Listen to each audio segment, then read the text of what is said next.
Piramal finance ने share बाजार में जबरदस्त एंट्री मारी है। 7 नवंबर को कंपनी के शेयर नेशनल स्टॉक एक्सचेंज यानी एनएससी पर 1260 रुपया प्रति शेयर के भाव पर लिस्ट हुए।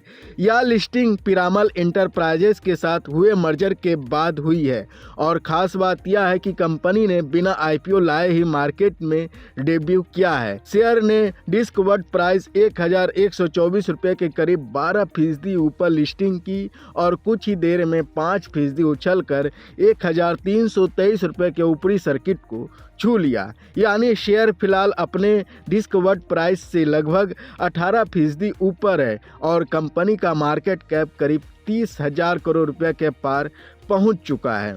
आपको बता दें कि पिरामल इंटरप्राइजेज के शेयर 23 सितंबर से ही स्टॉक एक्सचेंज पर ट्रेडिंग के लिए बंद थे। पिरामल फाइनेंस पहले पिरामल इंटरप्राइज की 100% सहायक कंपनी थी।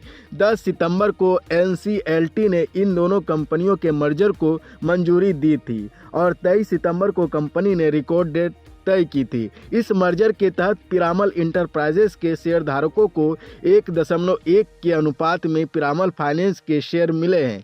यानी अगर किसी निवेशक के पास पहले एक शेयर था तो अब उसके पास पिरामल फाइनेंस का एक शेयर है। इतना ही नहीं, पीईएल द्वारा जारी किए गए सभी डेट सिक्योरिटीज़ में भी पिरामल फाइनेंस में ट्रांसफ़र हो गए हैं।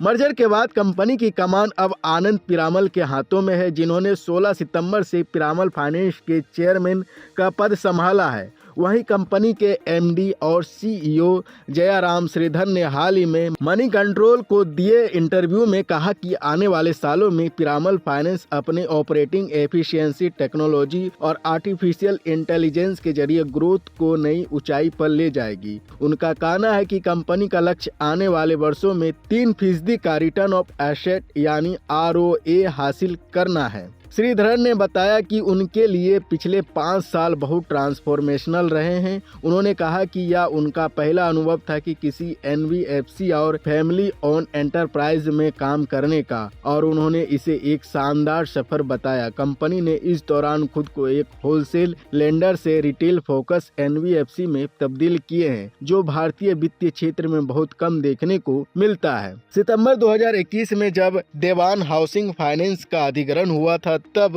कंपनी का रिटेल बुक करीब 20,000 करोड़ रुपया था, जो अब बढ़कर 75,000 करोड़ रुपया से ज़्यादा हो चुका है।